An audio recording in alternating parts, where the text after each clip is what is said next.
찬송하리로다. 하나님 곧 우리 주 예수 그리스도의 아버지께서 그리스도 안에서 하늘에 속한 모든 신령한 복을 우리에게 주시되 곧 창세전에 그리스도 안에서 우리를 택하사 우리로 사랑 안에서 그 앞에 거룩하고 흠이 없게 하시려고 그 기쁘신 뜻대로 우리를 예정하사 예수 그리스도로 말미암아 자기의 아들들이 되게 하셨으니 이는 그가 그 사랑하시는 자 안에서 우리에게 거저 주시는 바 그의 은혜의 영광을 찬송하게 하려는 것이라. 아멘. 자, 오늘 다시 에베소서를 이제 이어가겠습니다. 이제 네 번째, 아마 오늘 이제 에베소서 설교를 이제 하게 되는 것 같은데요. 자, 지난 12월 13일 날 에베소서 세 번째 하고 나서 우리 연말연시 간증 축제도 있고 또 집회도 있고 이래가지고 금양로 기도회 에베소서를 조금 쉬었기 때문에 여러분에게 좀 다시 복습도 잠깐 해드리고 오늘 제가 좀 하고자 하는 이야기를 이어가도록 그렇게 하겠습니다. 자, 말씀드린 대로 이 에베소서는 옥중서신 중에 하나죠. 옥중서신이라고 하는 것은 사도 바울이 로마의 가택연금 가운데 있으면서 기록한 4개의 서신을 말하는데요. 그게 뭐죠? 에베소서와 빌립보서와 골로새서와 빌레몬서, 그래서 에필골몬 요 4가지를 우리가 옥중서신이라고 합니다. 에베소서는 에베소 교회에 보낸 편지겠고요. 빌립보서는 빌립보 교회에 보낸 편지, 골로새서는 골로새 교회에 보낸 편지 이렇게 됩니다. 물론 이제 빌레몬서는 골로새 교회에 보낸 편지이긴 한데 빌레몬이라는 이제 골로새 교회 지도자에게 보낸 개인 서신입니다. 그래서 빌레몬서는 골로새서와 같은 이렇게 이제 세트로 이렇게 보시면 될 것 같습니다. 옥중서신을 쓰게 된 이유는 다음과 같습니다. 로마의 이제 가택연금 가운데 있는데 에바브라는 사람이 찾아와요. 에바브라는 골로새 교회 지도자인데요. 골로새 교회를 이제 목회하던 사람이었는데 이 에바브라가 가택연금으로 옥중에 갇혀 있는 사도 바울을 급히 찾아온 겁니다. 그 먼 곳에서 배를 타고 로마의 사도 바울을 만나러 온 겁니다. 그래서 여기 어쩐 일이냐 그렇게 물었더니 사도 바울 선생님 큰일 났습니다. 우리 골로새 교회가 이단 문제 때문에 너무 지금 어렵습니다. 이단이 침투해가지고 너무 어려우니까 선생님 부탁입니다. 우리 골로새 교회 성도들에게 그래도 선생님 말씀은 들을 테니까 빨리 편지 한 장을 써가지고 이단에 대해서 좀 좋은 말씀, 경계하라는 그런 권면의 말씀을, 경고의 말씀을 선생님 좀 꼭 써주세요. 내가 말해서 안 들으니까 선생님이 말씀하시면 들을 것 같으니까 좀 써주시면 좋겠습니다. 이렇게 부탁을 하는데 어떻게 안 써줍니까? 에바브라가 그 멀리서 찾아왔으니까. 그래서 급히 골로새서를 써요. 사도 바울이 골로새를 씁니다. 자, 그래서 이제 골로새서를 보내려고 하는데 마침 바울의 그 가택연금에 누가 있었느냐 하면은 오네시모라는 종이 있었어요. 자, 이 오네시모는 골로새 교회에 다니고 있는 빌레몬, 이 빌레몬이라는 주인의 종이었거든요. 근데 이 오네시모가 주인의 돈을 훔쳤나 봐요. 돈을 훔쳐가지고 이제 주인에게 도망을 온 거죠. 그렇게 도망을 왔는데 로마로 도망을 와가지고 바울 선생님을 만나러 온 거예요. 그래서 바울한테 이제 좀 너 왜 그랬냐고 혼도 좀 나고 그러면서 어쨌든 간에 너 다시 주인에게 돌아가서 용서를 빌고 잘못했다고 하고 관계를 개선해야 된다. 이제 그러는 상황 속에 있었던 거예요. 근데 마침 누가 왔다? 에바브라가 온 거잖아요. 골로새 교회에서. 그래서 너도 이제 돌아갈 때가 된 것 같다. 내가 어차피 편지를 써서 골로새 교회에 보내야 되니까 가는 김에 너도 같이 가라. 근데 이 오네시모가 가기 싫다 그랬겠죠. 가면 또 맞아 죽을 수 있어요. 이러니까 아니야, 내가 그럼 편지를 써줄 테니까 빌레몬이라는 그 주인에게 내가 편지를 잘 써줄 테니까 오네시모라는 종을 받아달라고, 용서해달라고, 내가 잘 훈계하고 타일렀으니까 다시는 그런 짓 안 할 거라고 그래서 오네시모를 용서하고 받아달라는 부탁의 편지를 쓴 것이 빌레몬서예요. 그래서 골로새서와 빌레몬서를 세트로 이제 보내게 된 거죠. 자, 그래서 이제 두 개를 보내려고 하다가 에베소서는 왜 하게 됐냐면은, 자, 골로새서로 가려면 에베소를 꼭 거쳐야 되거든요. 이제 옛날에 지도를 한번 보여드렸었는데, 로마에서 배를 타고 쭉 가려고 하면 이제 터키 반도의 에베소 항구에 도착을 해서 골로새로 육로로 들어가야 돼요. 자, 그러니까 인천 앞바다를 항구를 통해서 들어와서 서울로 들어가는 거잖아요. 그러니까 에베소 교회가 인천에 있었던 거지. 골로새 교회는 서울에 있었던 거고. 그러니까 어차피 가는 길이기 때문에 에베소 교회도 내가 편지를 쓸 게 있다. 써둔 게 있다. 그러니까 가는 길에 에베소서도 꼭 전달해 주라. 그래서 세 서신을 한꺼번에 보내게 됩니다. 골로새 교회에 처음 부탁을 받아가지고 썼고, 빌레몬에게는 오네시모를 용서해달라고 썼고, 그러면서 내가 이거를 써둔 적이 있는데 내가 누구 편에 보내나 계속 고민하고 있었는데 잘 됐다. 내가 에베소 교회에 내가 꼭 편지를 쓸 게 있는데 너희가 인천에 들리지 않냐? 그럼 인천에 있는 에베소 교회를 꼭 들려서 이거 전해주고 그리고 서울로 들어가면 좋겠다. 그래서 에베소서를, 골로새서와 빌레몬서를 세 서신을 갖고 이제 보내게 된 상황이 된 겁니다. 자, 그럼 에바브라가 왔기 때문에 에바브라 편에 보낼 것 같은데 성경에 보니까 에바브라가 안 갔다고 돼 있어요.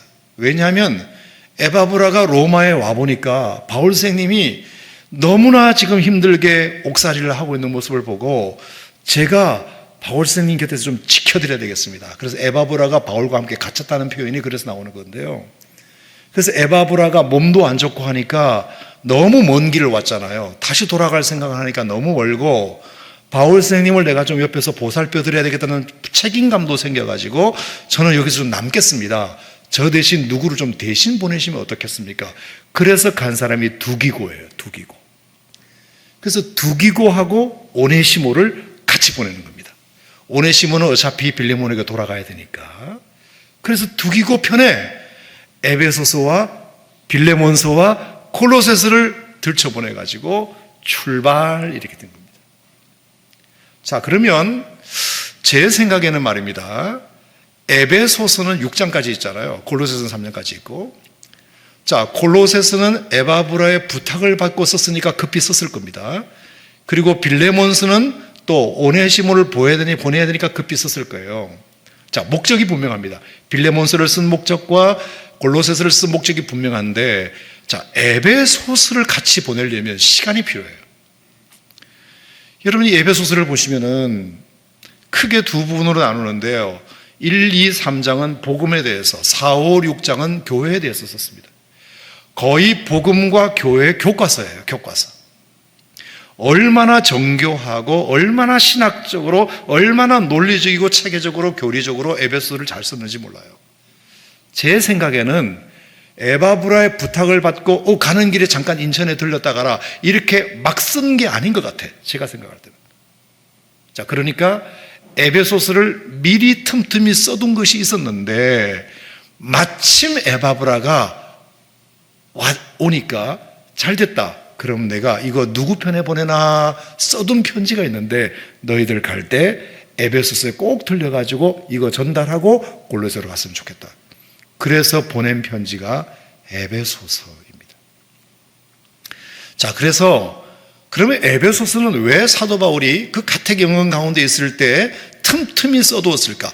교회도 많은데 데살로니가 교회도 있고 빌립보 교회도 있고 고린도 교회도 있고 바울이 개척한 교회가 얼마나 많은데 왜 하필 에베소 교회에 뭔가를 쓸 생각을 했을까? 자, 그것은 몇 가지 이유가 있어요. 첫 번째, 바울이 가장 오랫동안 목회했던 교회가 에베소 교회예요. 가장 오랫동안. 그 다음에 두 번째는 헤어질 때 어떻게 헤어졌죠? 사도행전 20장에서 밀레도라는 항구에서 에베소 장로님들을 오라 그래가지고 밀레도에서 진한 작별 인사를 한 적이 있어요. 에베소 교회 장로님들이 밀레도에 와가지고 뭐라고 했냐면 선생님 안 가시면 안 돼요. 바울이 지금 예루살렘으로 가려고 하는 그 걸음을 붙잡는 겁니다. 선생님, 예루살렘에 안 가시면 안 돼요. 우리가 소문을 듣자 하니 지금 예루살렘에서는 선생님이 오기만 해봐라 하면서 선생님을 고문하고 잡고 죽일 생각도 하고 있다는데 왜 거기를 선생님 가려고 하세요? 그냥 우리 에베소에서 목회하시면서 그냥 평생 은퇴하실 때까지 계시면 안 돼요? 장로님들이 떨어지지 않는 그 발걸음을 붙들고 그 바울 선생님을 붙잡는 겁니다. 근데 바울은 예루살렘으로 가야 되겠거든요. 그래서 뭐라 그랬죠? 사도행전 20장 24절에 보면 나의 달려야 갈 길과 주 예수께 받은 사명 곧 은혜의 복음을 증언한 일을 마치려 하면 나의 생명을 조금도 귀양스로 여기지 않는다. 환난과 결박이 나를 기다린다 하시지만 나는 예루살렘에 가야 하는 이유가 있다. 이러면서 그렇게 가지 말라고 붙드는 그 장로님들을 뿌리치고 밀레도 항구에서 떨어지지 않는 그 발걸음을 떠났던 경험이거든. 그 이후로는 에베소 교회 장로님들은 바울 선생님이 이후로 어떻게든지 소식이 너무 궁금해할 거 아닙니까? 예루살렘에 가면 이게 돌아가셨는지 지금 어떻게 되셨는지 바울에 대하여 한 걱정을 하고 매일 밤 모여서 바울 선생님을 위해서 기도했을 텐데, 그러니까 바울 입장에서 봤을 때 나의 소식을 가장 궁금해할 교회가 어느 교회다? 에베소 교회다. 그래서 에베소 교회에다가 내가 빨리 편지를 써야 되겠다. 내가 잘 있다는 걸 써야 되겠다.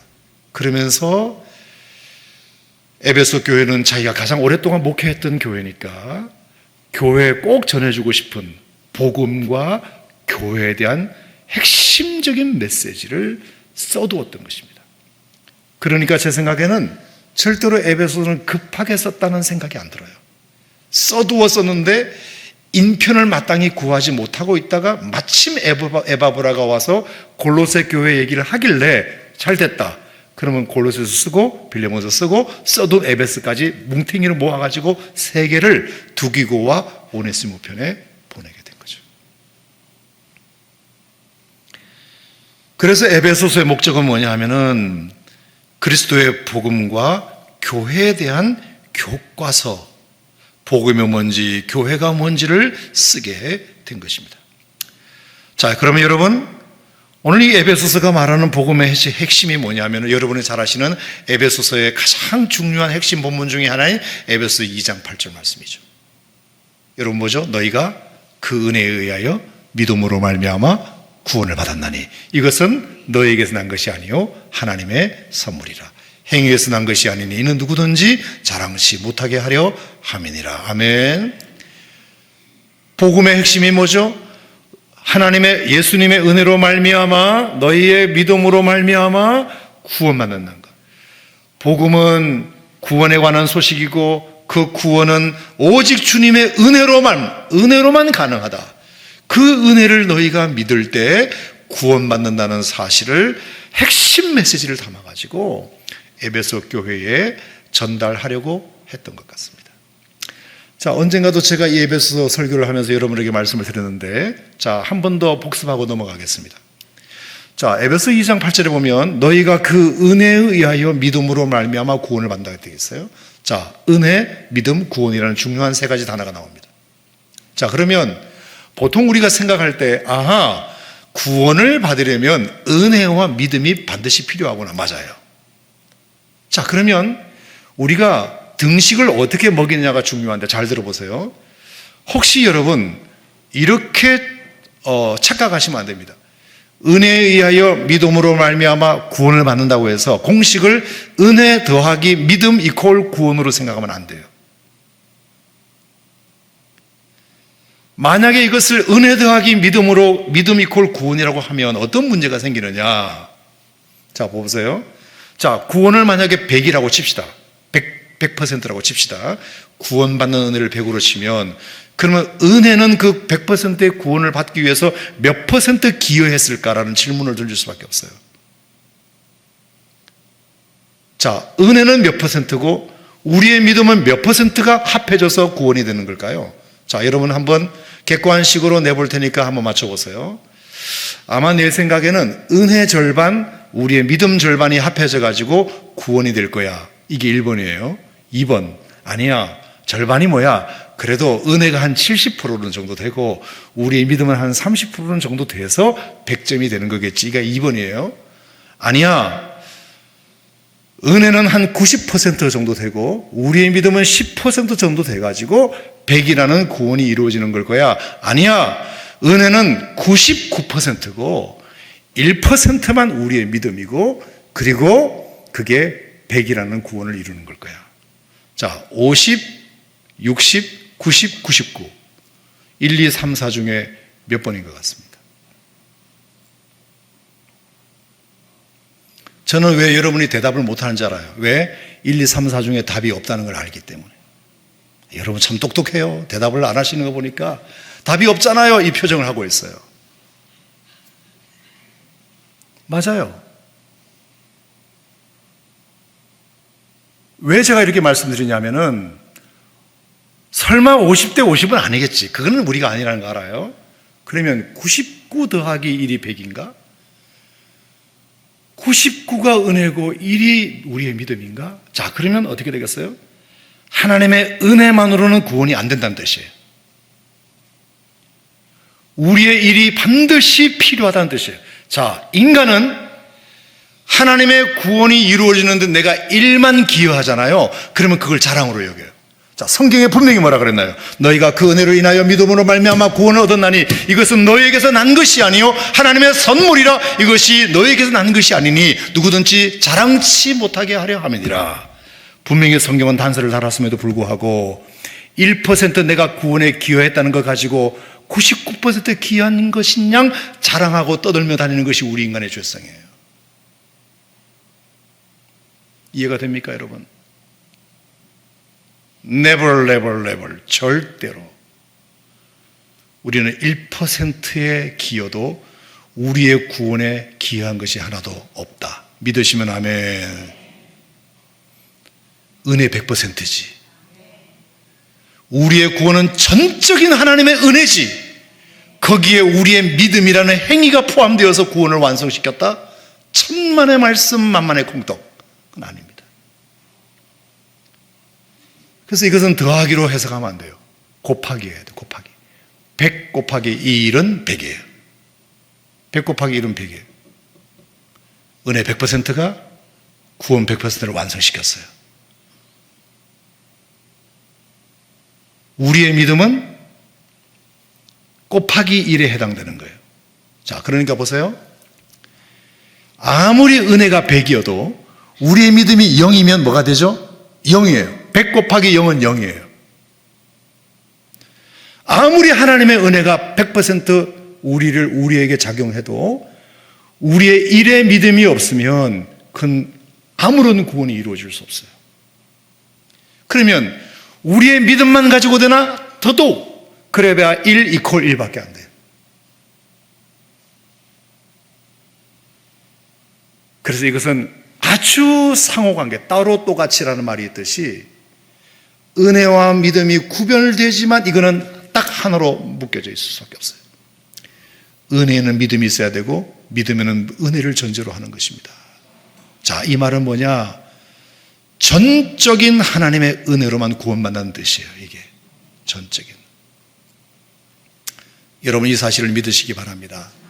하지만 나의 믿음이 동원되지 않으면 절대로 구원은 완성될 수가 없어요. 하지만 그 믿음은 내가 기여한 것이다 없다. 절대로 기여한 것이 아무것도 없어요. 왜? 은혜 100%만 되는 거니까. 우리의 구원은 은혜로만 되는 거지 우리의 믿음으로 되는 것이 아닙니다. 하지만 우리의 믿음이 없으면 구원은 이루어질 수가 없어요. 그래서 이 에베소 2장 8절을 등식으로 굳이 설명한다면 더하기가 아니라 곱하기다. 100 곱하기 1은 100이다. 여러분 이것이 복음의 핵심입니다. 자, 오늘 제가 이렇게 말씀드리고 싶은 근거는 다음의 것이 성경에 포함되어 있기 때문인데요. 자, 에베소 1장 3절부터 14절까지는 굉장히 재밌는 구성으로 되어 있습니다. 자, 양괄식 본문이라 그래가지고 앞에 찬송하리로다, 이렇게 찬송하리로다가 시작돼요. 찬송하리로다. 그러면서 6절과 12절과 14절에 찬송하려는 것이라가 3번씩 나와요. 자, 6절에도 보면 그의 은혜의 영광을 찬송하게 하려는 것이라, 12절에도 보면 그의 영광의 찬송이 되게 하려 하심이라, 14절에도 보면 그의 영광을 찬송하게 하려 하심이라. 찬송하리로다 선언하시고 세 부분으로 요약해 단락을 구분해서 그의 은혜가 이렇게 크니까 우리가 찬송해야 되지 않겠냐, 두 번째, 이렇게 은혜가 큰데 찬송할 수밖에 없지 않겠냐, 세 번째, 또 이렇게 은혜가 크니까 우리가 찬송할 수밖에 없지 않겠냐라고 세 가지를 구분해 놓은 것을 가만히 들여다보면 3절부터 7절까지는 하나님이 그 구원에 어떻게 개입하셨는지를 설명하고 계시고, 7절부터 12절까지는 예수님이 그 구원을 위해서 무엇을 하셨는지 기록하고 계시고, 13절과 14절에는 성령님이 그 구원에 대해서 무엇을 하셨는지에 대하여 기록하고 있어요. 나를 보지 말고 성경을 봐봐요. 성경에 그렇게 되어 있죠. 그죠? 그래서 3절에 보면은 찬송하리로다 하나님 곧 우리 주 예수 그리스도의 아버지께서 어떤 일을 하셨다, 이렇게 되어 있어요. 그 다음에 7절에 우리는 그리스도 안에서 그의 피로 말미암아, 예수님이 구원을 위해서 뭔가를 하셨다. 그리고 13절 그 안에서 너희도 진리의 말씀 곧 너희 구원의 복음을 듣고 그 안에서 믿어 약속의 성령으로 인치심을 받았다. 성령님이 이 구원을 통해서 뭔가를 하셨다. 자, 이제 고개를 들고 저를 보세요. 여러분과 제가 받은 구원은 왜 우리에게 은혜냐 하면은, 나 한 사람을 구원하시기 위해서 하나님과 예수님과 성령님이 세 분이 연합작전을 하시면서 우리 한 사람을 구원하시기 위해서 삼위의 하나님이 모두 관여하셨다는 뜻입니다. 어떻게? 하나님은 선택하시는 것으로 관여하시고, 예수님은 십자가에 그것을 실행으로 옮기는 데 관여하시고, 성령은 그것을 우리로 하여금 믿게 하는 데 관여하시고, 하나님은 우리를 구원받을 자로 창세전부터 택해 놓으시고, 그 택한 자를 그냥 두면 안 되니까 예수님의 십자가의 피공로로 말미암아 그것이 구원이 이루어질수록 예수님은 십자가로 실행을 옮기시고, 그 실행에 옮기신 그 사건을 성령님을 통해서 우리로 하여금 믿게끔 만드시고, 그리고 보증해 주시고 인쳐 주시고, 아멘. 하나님과 예수님과 성령님이 나 하나 구원하시기 위해서 이렇게 연합작전을 펼치실 만큼 여러분과 제가 뭔지는 몰라도 도대체 하나님께 내게 그런 존재감이 되는지는 모르겠으나, 여러분 한 사람을 구원하시기 위해서, 억만죄악에서 여러분을 건지시기 위해서 예수님이 십자가에 죽으신 것을 뿐만 아니라 그 죽으신 것을 누군가는 믿게끔 해줘야 되니까. 왜? 우리 스스로는 믿음이 생기지 않으니까. 그래서 여러분, 고린도전서 12장에 분명히 보면 누구든지 성령이 아니고서는 예수를 주시라 할 수 없느니라, 그렇게 돼 있어요. 성령님의 도우심이 아니고는 절대로 어느 누구도 예수님을 주라고 고백할 수 없어요. 여러분이 예수님을 구주와 주님으로 고백했다는 것은 이미 성령께서 여러분들에게 개입하셨다는 뜻이에요. 아멘입니까? 그러므로 우리의 믿음도 자랑이 아니에요. 왜? 그건 성령님이 해주신 거니까. 믿음조차도 자랑이 될 수 없어요. 그래서 우리에게 구원이 완성되었어요.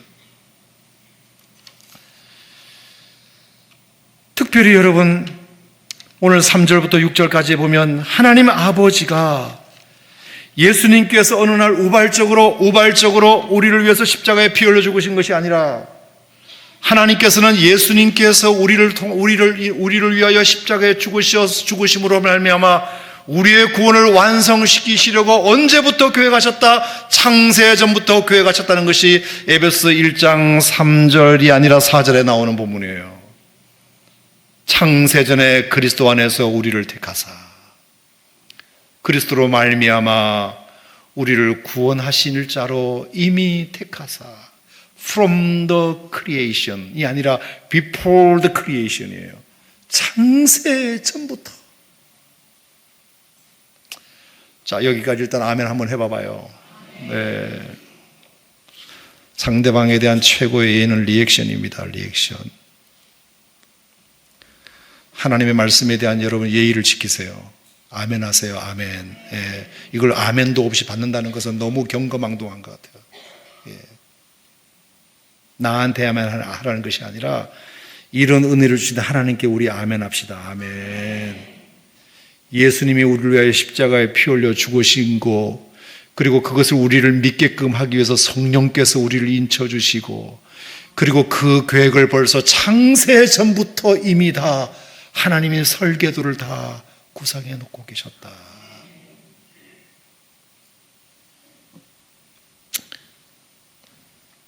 여러분, 특별히 창세전이라고 그랬죠. 창세전.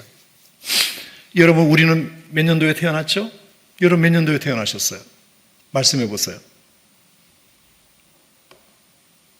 네, 좋습니다. 어쨌든 간에 1900, 2000 몇 년은 없죠. 2000 몇 년 아직까지 없고 1800년대도 없죠. 거의 대부분 다 1900년대에 태어나셨어요. 자, 1900 몇 년도에 태어나시기도 전에, 여러분이 이 땅에 태어나시기도 전에, 뿐만 아니라 아예 이 세상이 만들어지기도 전에, 이게 창세전이에요. 여러분이 고등학교 3학년 때, 대학교 1학년 때, 내가 시집 갔을 때, 내가 힘들고 어려울 때 나를 택하신 것이 아니고, 여러분이 태어나기도 전에, 아니 이 온 우주가 만들어지기도 전에, 창세기 1장 그 전에, 그거잖아요. 창세 전에.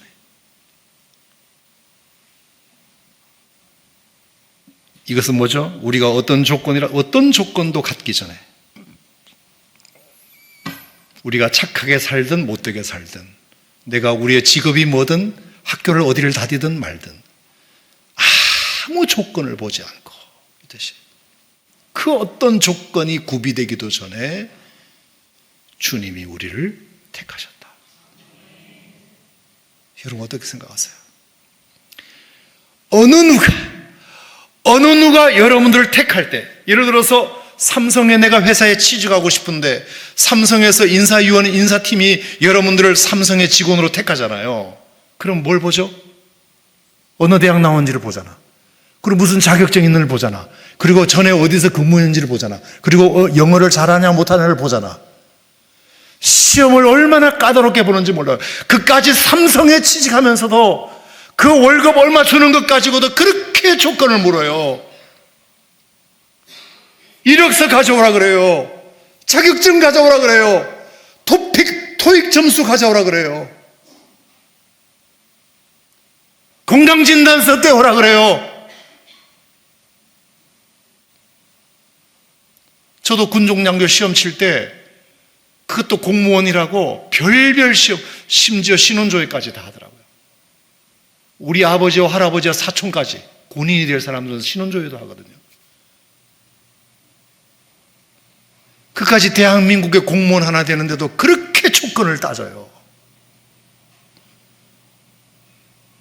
근데 우리를 하나님의 자녀 삼고 천국 백성 만드시고 우리를 당신의 거룩한 백성으로 삼으시고 하는데, 내가 태어나기도 전에, 세상이 만들어지기 전에, 그 전부터 하나님이 벌써 너는 천국 백성이라고 택해 놓으셨대잖아요.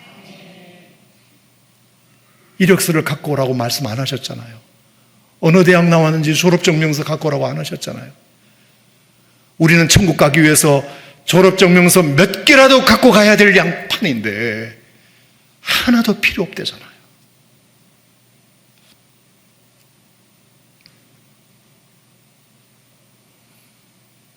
하나님이 벌써 아담과 하와가 범죄했을 때 가죽옷을 지어입힐 때부터, 그 가죽은 양가죽이라고 말씀드렸잖아요. 그죠? 어린 양을 잡아가지고. 그때부터 벌써 세상 죄를 주고 가는 하나님의 어린 양 예수님을 벌써 다 예표하셨고,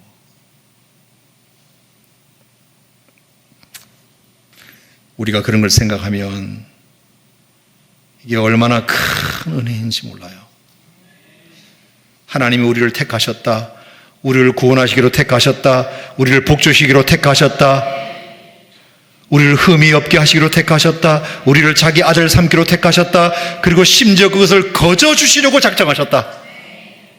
어디에 그게 있어요? 6절에 보니까 그가 사랑하시는 자에서 우리에게 거저 주시는 바 그의 은혜의 영광을 찬송하게 하리. 이것을 그냥 거저 주시겠다. 거저 주시겠다. 특별히 여기 보면은 그의 은혜의 영광을 그래서 그것을 우리는 영광이라고 해요. 영광. 여러분, 이런 은혜를 알면 우리는 하나님 앞에 고백해야 됩니다. 영광입니다.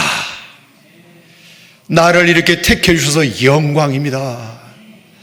여러분, 어떤 사람들은요, 제가 어디 신방만 가도요, 목사님 이렇게 와주셔서 영광입니다 이렇게 말해요. 신방 와주셔서 영광입니다. 제가 뭐라고?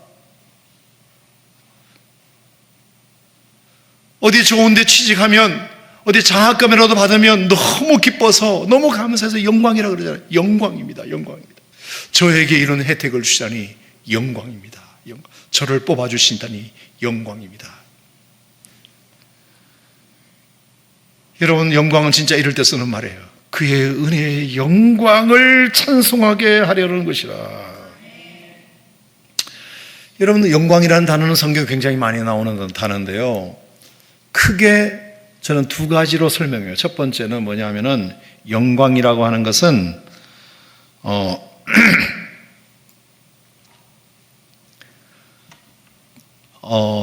다른 것으로는 분산시킬 수 없는 조명이에요. 다른 곳으로는 분산시킬 수 없는 조명. 자, 그래서 우리가 2024년도 그 연예대상 같은 거 이렇게 SBS나 MBC나 KBS 볼 때 장나라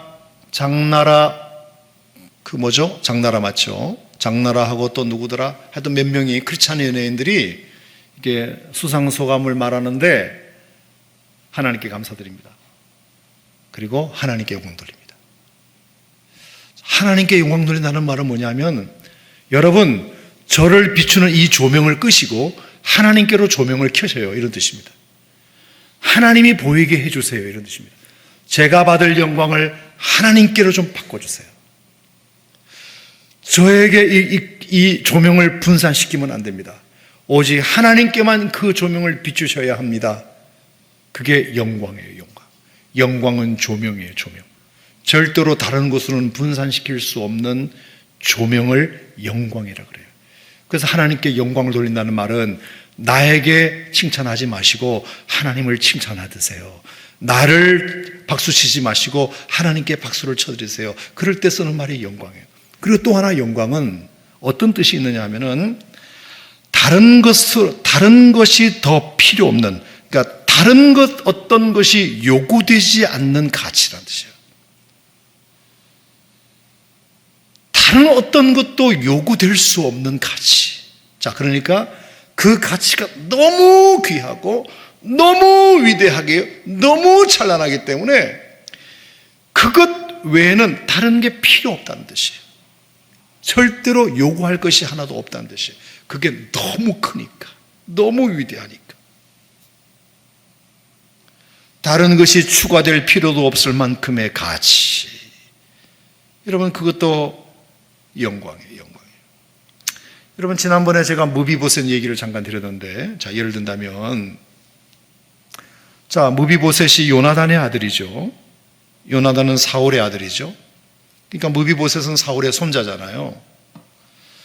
근데 이 무비보셋이 어릴 때 자기를 키우던 유모가 잘못해가지고 이제 절름발이가 됐단 말이에요. 절름발이가.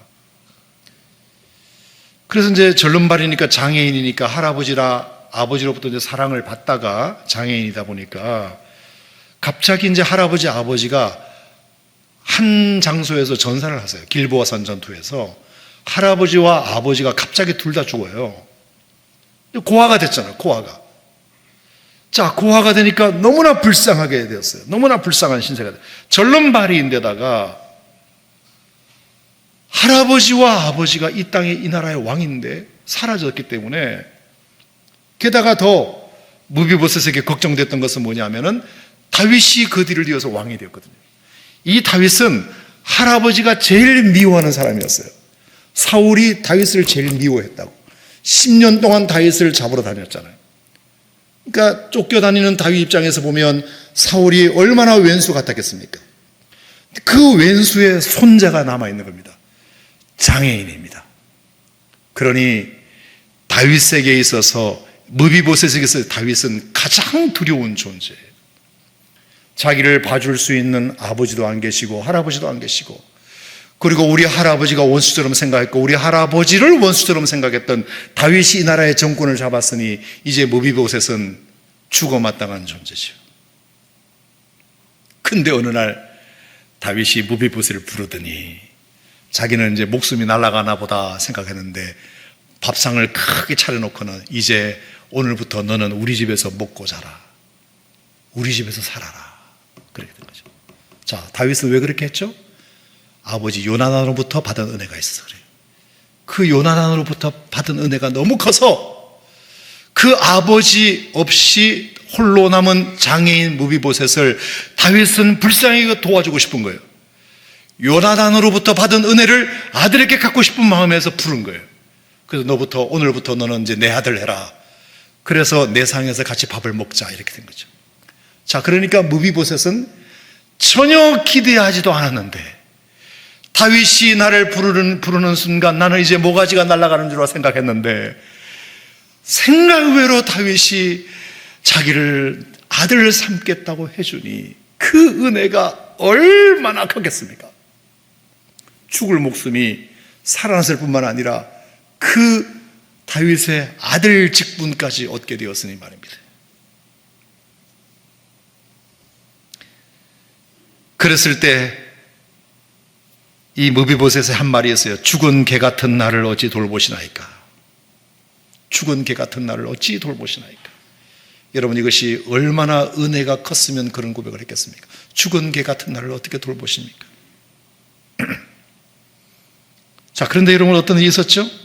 다윗이 왕이 되고 나서 큰일 하나가 터져요. 아들 압살롬에게 쫓겨다니는 신세가 되죠. 그래서 다윗이 졸지에 왕위를 잃어버려요. 압살롬에게, 아들롬한테 왕위를 찬탈당합니다. 찬탈당해요. 너무 힘든 세월을 보내는 거죠. 거기다가 들리는 소문 하나가 들려요. 무비보셋도 자기를 배반했다는 소식을 들어요.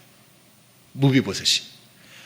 가뜩이나 내가 아들롬한테 지금 쫓겨다니면서 어려운데 세상에 내가 은혜를 베풀었던 그 무비보셋이 다윗을 배반했다는 소식을 듣으니까 얼마나 화가 나겠습니까? 근데 그 얘기를 직접 들은 것은 아니고 무비보셋의 종이었던 시바라고 있어요. 시바. 발음을 너무 세게 하면 곤란하고 그냥 약하게 시바라고 있어요. 그 시바가 와가지고 중간에 장난을 친 거죠. 얼마나 화가 많이 났는지 몰라요. 무비보셋이 당신을 배반했습니다. 이 시바가 다윗에게 붙으려고 거짓말을 한 겁니다. 무비보셋은 절대로 그럴 수가 없어요. 받은 은혜가 있는데 어떻게 그럽니까? 근데 중간에서 장난을 친 겁니다. 그래서 그 소식을 전해준 시바에게 다윗은 큰 밭을 선물해요. 야, 이런 소식을 알려줘서 고맙다 야 하고 밭을 선물합니다. 나중에 압살롬을 다윗이 제압을 하고 난 다음에 다시 왕권을 창탈하거나 다시 또 빼앗고 나서 다윗이 무비보셋을 따지러 갑니다. 너 어떻게 그럴 수 있냐 임마. 나 너 불쌍해가지고 너희 아버지로 받은 은혜를 생각해서 내가 너를 내 아들로 삼았건만, 그래 내가 압살롬에게 좀 쫓겨다녀서 내가 왕위가 잃어버렸다고 해서 어찌 네가 나를 배반할 수 있느냐고 따져 물으러 갔어요. 그랬더니 이 무비보셋이 가보니까 수염도 안 깎고 옷도 안 빨아입고 밥도 안 먹고 초췌한 모습으로 있는 거예요. 그러면서 물었어요. 왜 너 나한테 그랬냐? 은혜도 모르고. 그랬더니 시바라는 종이 나한테 와서 그런 얘기 해줬다. 그랬더니 이 무비보셋이 뭐라 그러죠? 왕이시여, 그게 아니고요. 그렇지 않아도 제가 왕에게 도움이 좀 되어버리고 가려고 다 준비하고 나선 차였는데 우리 종 시바가 그것을 가로채 가지고 왕에게 가서 저를 모함한 모양입니다.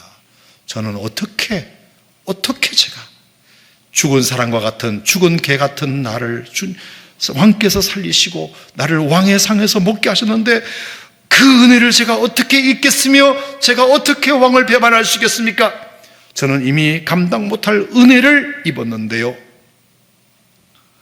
알고 보니까 다윗이 오해한 거였어요. 중간에서 장난을 친 거예요. 말을 잘못 전해준 거예요. 그래서 다윗이 너무 미안해가지고 시바에게 준 땅을 내가 너와 나누어 갖게 하겠다 이렇게 말해요. 자, 그게 사무엘하에 나오는 거예요. 자, 그랬더니 시바가 뭐라 그러죠? 아닙니다. 그렇게 약속하셨다면 시바에게 다 주십시오. 저는 이렇게 왕이 평안하게 돌아오신 것만으로도 더 바랄 것이 없습니다. 자, 이 대목이에요. 여러분, 저는 이 무비보셋의 고백이 우리 예수 믿는 사람들의 고백이어야 된다고 생각해요. 죽은 개 같은 나를 어떻게 왕이시여 나를 돌보시나이까? 어떻게 당신의 자녀로 삼으셔서 왕의 상에서 나를 이렇게 먹이시나이까? 이 은혜가 너무 크기 때문에 자기는 그거 외에는 그 어떤 것도 바랄 것이 없습니다. 그렇지. 나는 이미 감당 못할 은혜를 당신으로부터 받았기 때문입니다.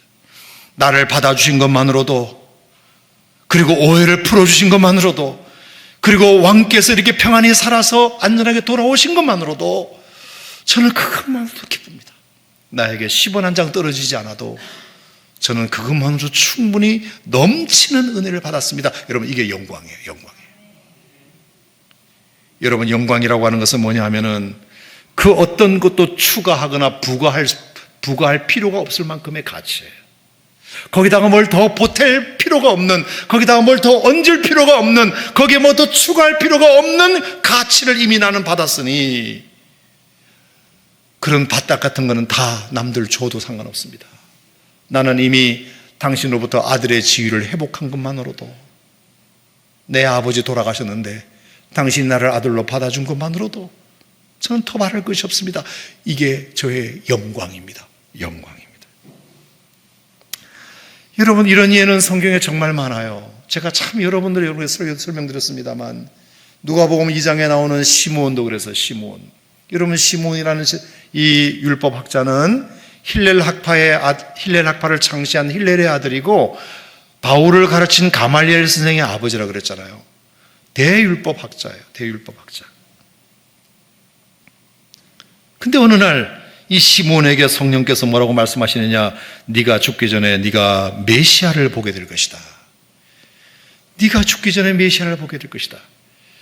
율법을 그렇게 오랫동안 연구하면서 구약에 곳곳에 예언되어 있었던 그 메시아 그리스도가 언제나 오시려나 구약에 예언만 되어 있었는데 어느 날 성령께서 나타나셔서 네가 죽기 전에 그 메시아를 보고 죽게 될 것이다.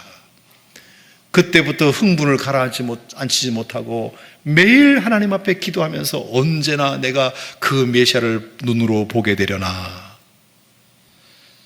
정말로 그것을 사모해요. 정말로 사모해요.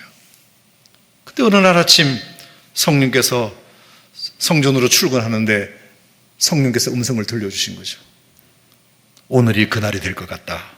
준비하거라. 그래서 성전에 출근을 했는데 아기 예수님을 안고 요셉과 마리아가 정결 예식을 하기 위해서 성전에 찾아온 거예요. 그러면 이제 제사장에게 안수기도를 받아야 되잖아요. 그래서 보통 여러분 헌화식을 할 때 저에게 이제 기도해 줄 담임 목사에게 아이를 이렇게 인계하는 것처럼 요셉과 마리아가 아기 예수 이제 갓 태어난 지 며칠밖에 안 되는 그 아기 예수님을 시몬 목사님 우리 아이 태어났으니까 좀 이렇게 축복기도 해주세요 하고 시몬에게 맡겼단 말이에요. 시몬이 그 아기 예수님을 어떻게 덥석 안게 되었어요. 그 그림은 옛날에 다 보여드렸어요. 자, 기도해 줄 사람은 시몬입니다. 그 꼬마 예수에게 기도해 줄 사람인데 떨려가지고 얼마나 벌벌벌 떨었는지. 누가복음 2장에 보면 이렇게 고백했어요. 내 눈이 주의 구원을 보았사오니 주의 백성 이스라엘의 영광입니다. 이렇게 되어 있어요. 내 눈이 주의 구원을 보았사오니 주의 백성 이스라엘의 영광입니다. 이 늙은 나에게 내가 이 땅에 구원자로 오신 메시아 예수 그리스도를 내가 안아볼 수 있는 영광과 그리고 그 예수님을 내가 눈으로 볼 수 있는 영광을 주셨으니 감사합니다. 그러면서 뭐라 그러죠? 이제 주의 종을 평안히 놓아주셔도 좋습니다. 죽어도 여한이 없습니다. 제가 이제 내 목숨을 오늘 밤 데리고 간다고 하셔도 저는 더 이상 바랄 것이 없습니다. 여러분, 이것이 영광을 경험한 사람의 고백입니다. 사랑으로 산 침례교 성도 여러분, 저는 여러분들에게 권면합니다. 여러분이 예수 그리스도로 말미암아 구원받은 것이 영광이라면 나 스스로 도대체 절대로 믿을 수 없는 그 믿음의 도를 성령님의 은혜로 말미암아 믿게 된 것이 영광이라면 하나님이 여러분들을 창세전부터 택하셔서 어떤 이력서도 우리에게 요구하지 않으시고 거저 주시는 은혜로 말미암아 여러분들을 창세전부터 여러분을 택하신 것이 영광이라면 여러분들은 적어도 이제 그것이 영광이라는 고백을 한다면 이거 외에는 그 무엇이 없어도 이것으로 충분합니다라고 고백하셔야 될 줄로 믿는데 동의하시면 아멘 하시기 바랍니다. 자, 그러므로 여러분 예수를 믿고 구원받았음에도 불구하고 가끔 이런 분들이 육산 침례교회에 있습니다. 오산에는 없어요. 육산 침례교회 성도들 중에 보면은 뭐라고 고백을 하느냐? 나 정말 치질이도 복이 없다.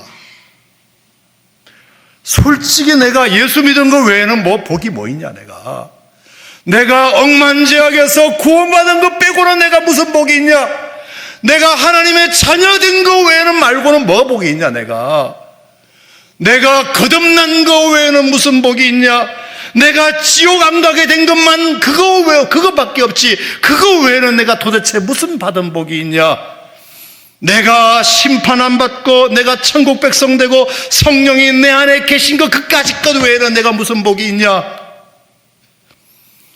내가 하나님 창조주 하나님의 자녀된 것 외에 내가 받은 복이 뭐 있냐? 아이고 나 진짜 불쌍하다 나 불쌍해 나 진짜 예수 믿은 거 말고 진짜 아무것도 받은 거 뭐 있냐 내 인생에. 여러분 그렇게 말하면 이게 말이 맞아요? 틀려요? 틀린 말이에요. 적어도 예수 믿게 된 것을 영광으로 아는 사람은 절대로 그따위 말을 하면 안 돼요. 주님이 엄청 섭섭해 하실 거예요. 솔직히 나 예수 믿는 거 외에 받은 복은 아무것도 없어. 여러분 그 말은 정말로 이상한 말이에요. 여러분이 정말로 예수 믿은 것이 영광이라고 생각하신다면 그 영광의 뜻은 그 어떤 것도 부과하거나 추가할 필요가 없을 정도의 가치라고 여러분 인정하신다면 내가 다른 것은 부족한 건 사실이나 내가 억만죄악에서 구원받고 하나님의 자녀되고 천국 백성 되고 거듭난 백성 되고 지옥 갈 운명을 천국 갈 운명으로 바꿔주신 것 이거 생각하면 그 무엇이 내게 더 필요할까? 그 무엇이? 여러분 이렇게 고백해야 그 고백이 예수 믿는 사람다운 고백입니다. 자, 어떻게 아멘이 싫으세요? 아니면 귀찮으신 거예요? 아멘 한번 해보세요. 네. 복이 없는 게 아니라 복을 모르는 것입니다.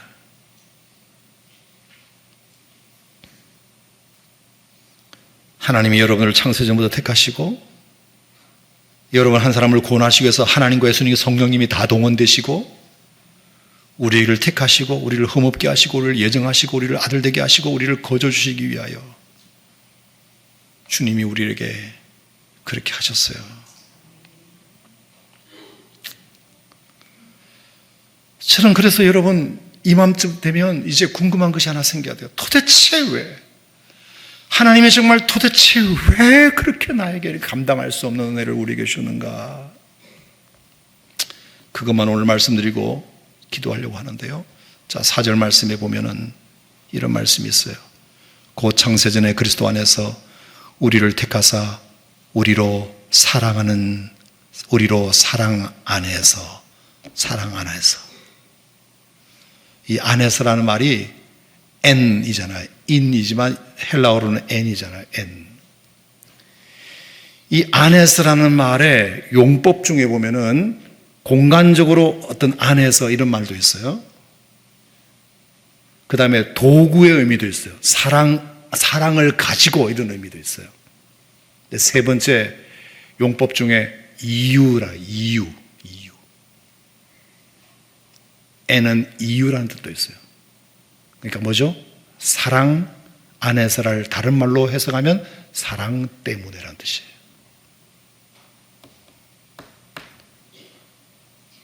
다른 이유가 없어요. 사랑 때문에.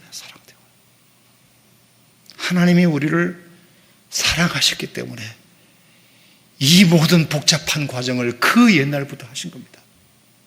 그냥 사랑한다는데 뭐 이유가 있어요? 사랑해. 사랑하니까 그렇게 하신 거예요. 우리가 연약할 때에, 우리가 죄인 되었을 때에, 우리가 원수 되었을 때에 그리스도께서 우리를 위하여 죽으심으로 하나님께서 우리를 향한 자기의 사랑을 확증하셨느니라. 하나님이 세상을 이처럼 사랑하사 독생자를 주셨다. 사랑은 여기 있으니 우리가 하나님을 사랑한 것이 아니요 하나님이 우리를 사랑하사 화목제물로 그 아들을 보내셨다. 하나님이 우리를 사랑하시는 그 사랑을 우리가 알고 믿었노니 하나님은 사랑이심이라. 하나님의 사랑이 우리에게 이렇게 나타난 바 되었으니 하나님의 자기의 독생자를 세상에 보내신 것은 그로 말미암아 우리를 살리려 하심이라.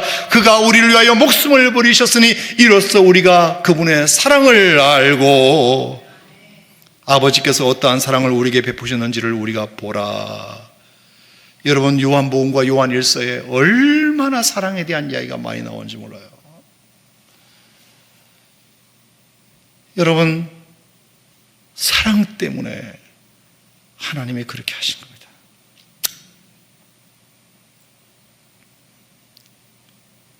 그렇다면 여러분, 우리도 그냥 사랑 하나만 가지고 모든 그 이유를 다 그 사랑 안으로 다 넣어버렸으면 좋겠어요. 그러니까 사랑이라는 그 덩치 안에 모든 것을 다 거기다 함몰시켰으면 좋겠어요. 예? 사랑은 사랑이고 이것도 필요하지 이러지 말고 그냥 사랑 안에 모든 걸 다 넣어버렸으면 좋겠어요. 아멘. 여러분, 막달라 마리아가 7 귀신 들렸던 사람이잖아요. 7 귀신. 근데 어느 날 예수님이 지나가시다가 그 7 귀신 들린 막달라 마리아를 고치셨단 말이에요. 백약이 무효였던 그 막달라 마리아를 예수님이 한 번에 고치셨어요. 그게 막달라 마리아에게는 평생의 숙제였는데 그게 한 방에 예수님으로부터 받은 은혜가 생기게 되니까 그때부터 막달라 마리아가 이제 뭘 하느냐 하면은, 여러분, 갈릴리 지방에서 막달라 마리아는 한 몇 킬로 정도 떨어져 있는데 거기에 갈릴리에서 받은 생선을 막달라 마리아에서 생선을 절이는 생선 절임 공장이 있었다 그랬어요. 아마 틀림없이 막달라 마리아는 그 생선 절임 공장은 노동 집약적 산업이기 때문에 엄청난 여인들의 손이 필요해요. 그 짠내나는 생선 절임 공장에서 비린내나는 그 생선을 주물럭주물럭 하면서 거기다가 소금을 바르고 하는 그 막노동을 통해서 번 돈일 거예요. 근데 그것을 싹 정리해요. 그리고 그때부터 막달라 마리아가 예수님을 따르기로 작정해요. 주님으로부터 받은 사랑을 내가 갚기 위해서 작정해요. 자, 근데 여러분, 제가 가만히 이렇게 생각을 해봤는데 예수님을 따르는 무리들 중에는 12제자의 무리가 있었고요. 그리고 여인들이 있었습니다. 예수님의 제자들은 그래도 제자랍내시고 치고 예수님 곁에 붙어가지고 이렇게 이제 말씀을 전하기도 하고 예수님의 필요한 도구를 섬기기도 하고 이렇게 했을 거 아닙니까? 자, 예수님의 12제자들은 공식적으로 임명받은 제자니까 그래도 뭔가 이렇게 레벨루가 있어요. 직함이 있다고. 근데 막달라 마리아 같은 여자는 성경에 무슨 부장 이런 게 없어요. 직함이 없어요. 그냥 좋아서 따라다닌 거예요. 근데 좋아서 따라다니지만 막상 현실은 뭐냐? 예수님을 따라다녀보면 얼마나 뒤치다거리 할 게 많은지 몰라요. 여러분이 계속 예수님이 이동을 해야 되잖아. 그럼 어제 주무셔야 되잖아. 그러면 진지도 해드려야 되지. 그 다음에 빨래도 해드려야 돼. 그 더운 지방에서 얼마나 옷을 빨아낼 것이 많겠습니까? 그러면 다 그게 누구 몫입니까? 다 여자들의 몫이에요. 베드로가 막 빨래했다는 얘기 들어보신 적이 있으세요? 베드로가. 그 인간은 절대로 빨래할 인간이 아닙니다. 아닙니다. 다 여자들이 합니다. 여자들이. 그러면 제자들만 12명, 예수님까지 빨래하고 진지 챙겨드리는 것만 해도 이게 보통 일이겠습니까? 자, 그러면 처음에는 예수님이 좋아서 따랐다 칩시다. 한 달 정도 지나면 지쳐요. 내가 이거 하려고 왔냐고 이렇게 돼요. 내가 이거 하려고 왔어? 그러므로 근데 막달라 마리아는 중간에 포기했다는 구절, 포기하지 않았습니다. 내가 예수님을 사랑하고 예수님으로 받은 은혜가 많기 때문에 내가 이것 정도는 내가 이미 각오했다. 어쨌든 내가 간접적으로 이것도 예수님을 돕는 거 아니냐. 예수님이 진지 챙겨드리는 것도 그 예수님을 간접적으로 돕는 거 아니냐. 그래서 예수님을 끝까지 막달라는 따라가요. 심지어 어디까지 갔다고요? 십자가 밑에까지 갔어요. 예수님의 제자들은 벌써 그 잘난 제자들은 다 도망갔지만 막달라 마리아는 예수님의 제자 밑에까지 십자가 밑에 따라가서 무덤을 받았다가 향품까지 준비하여 부활하신 그날 새벽에 찾아간 여자가 막달라 마리아. 자, 그래서 막달라 마리아는 예수님의 부활을 최초로 목격한 여자가 되고요. 예수님의 부활을 최초로 전파하는 전파자가 됩니다. 예수님께서 부활하셔서 제일 먼저 누구의 이름을 불렀을까요? 마리아야라고 불러요. 베드로야가 아니에요. 베드로는 거기에 없었습니다. 측근에 있는 12제자들은 한 명도 없었고 그 무명용사 막달라 마리아야 그렇게 불러요. 너무 기뻐서 막달라 마리아는 제자들을 깨워요. 예수님 살아나셨다고 막 알려요. 그래서 그 뒤늦게 베드로하고 요한이 달려온 거 아닙니까? 정말이냐 이래가지고 달려와 보니까 예수님의 빈 무덤이 보이고, 그래서 예수님이 나타나시고, 그때부터 예수님의 부활 소식이 증거되기 시작했어요. 자, 그러면 마지막 제가 궁금증이 뭐냐? 자, 부활을 최초로 목격한 사람이 누구라고요? 막달라 마리아예요. 베드로가 아닙니다. 부활을 최초로 전파한 사람이 누구라고요? 막달라 마리아예요. 자, 그러면 오산 침례교회 부활절을 앞두고 간증 집회를 제가 좀 하고 싶어요. 그러면 베드로를 부르고 싶어요? 막달라 마리아를 부르고 싶어요, 여러분? 막달라 마리아를 불러서 간증시키겠지. 베드로는 도망간 사람인데 왜 불러요? 막달라 마리아를 불러서 예수님을 그동안 따라다니면서 어땠는지를 좀 간증해 주세요. 아, 예수님을 이렇게 충직하게 따라다니니까 예수님께서 정말로 당신에게 처음으로 나타나셨군요. 그러면 얼마나 우리에게 은혜가 되겠습니까? 야, 정말 막달라 마리아를 닮아야 되겠다. 근데 막달라 마리아가 성경에 보니까 단 한 번도 간증 집회한 적이 없고요. 누가 간증 집회하냐면 베드로가 해요. 베드로가. 사도행전 2장부터. 예수님의 부활의 증인으로 베드로가 등장합니다. 베드로가. 제가 만약에 막달라 마리아 같았으면은, 제가 조금 못된 마음을 먹었으면은 이런 마음을 먹었을 수도 있어요. 당신이 무슨 자격이 있어서 이렇게 떠들고 다니냐. 자격이 있다면 내가 자격 있지. 여러분, 예수님의 부활을 최초로 목격한 사람은 저예요. 저에게 마이크를 주세요. 마이크를 주세요. 저 베드로는 예수님을 부인했던 사람이에요. 내가 전한 것을 베드로가 믿고 뒤늦게 온 사람이에요. 내가 먼저라고요. 내가 먼저라고요. 제가 좀 이렇게 뇌피셜을 동원했지만 충분히 그럴 수 있는데 막달라는 그렇지 않아요. 자, 제가 드리고 싶은 마지막 결론은, 그 어떤 요구도 막달라는 하잖아요. 그 어떤 기득권도 주장하지 않아요. 그 어떤 보상도 기대하지 않아요.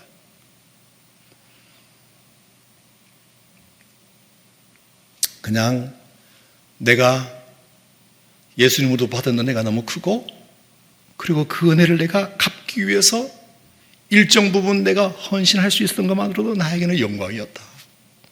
나에게는 너무 큰 영광이었다. 그것으로 충분하지. 거기에 내가 무엇을 더 보태거나 부가하거나 내가 무엇을 더 요구한다는 말이에요. 그건 지나친 욕심이지. 이런 마음이 막달라 마리아에게 있었어요. 이게 영광을 제대로 경험한 사람의 고백이고 삶의 태도예요. 사랑하는 성도 여러분, 여러분이 정말로 예수 그리스도의 구원이 여러분에게 영광이시라면, 내가 믿을 수 없는 그 예수님을 성령의 믿게 하심을 따라 믿은 것이 영광이라면, 하나님께서 나를 창세전부터 택하여서 나를 구원하시고 예정하시고 작정해 주신 것이 여러분에게 영광이라면, 이제부터 여러분 마음속에 결단하세요. 그거 이상의 무엇을 요구하거나 그거 이상의 무엇을 얹어야 하는 생각은 버리세요. 아멘입니까? 이게 최고봉입니다. 최고봉이에요. 최고봉이. 다 그것은 부가적인 것입니다. 다 그 밑으로 들어가는 것이에요. 그러므로 이것이 부족한 것이 문제지, 이것이 부족한 것은 아무것도 문제가 되지 않아요. 우리가 예수를 믿으려면 그렇게 믿어야 됩니다. 그래야 우리가 변하지 않는 신앙생활을 할 수 있어요. 어떤 고난도 이길 수 있어요. 어떤 섭섭함도 이길 수 있어요. 어떤 시험도 견딜 수 있어요. 그런데 구원받은 이 은혜가 약해지면 다른 게 반드시 위에 올라와 가지고 섭섭하다고 말하고, 자존심 상한다고 말하고, 나한테 어떻게 이렇게 얘기할 수 있냐 말하고, 전부 그 이유를 갖다 대면서 신앙생활도 떠나고 믿음도 약해지고 믿음 없는 것처럼 살게 돼요. 그래서 날마다 내 마음속에 이 구원의 감격, 주님의 그 사랑을 또 깨닫고 또 누리고. 여러분, 제가 예수 영접 모임이라는 것을 이렇게 허투루 듣지 마세요.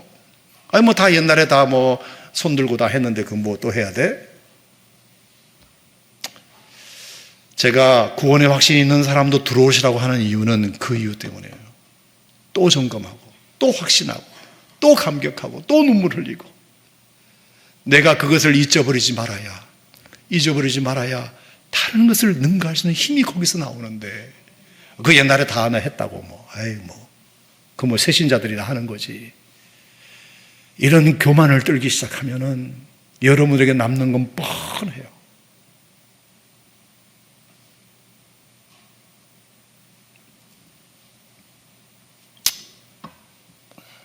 사랑하는 성도 여러분, 자, 제 얘기를 하시겠죠? 네, 아시겠죠? 그냥 우리가 섬기면 섬길수록 더 귀한 주님이시니까 우리가 그냥 그런 마음으로 이렇게 사는 것이 여러분을 위해서 좋아요. 여러분을 위해서 좋아요.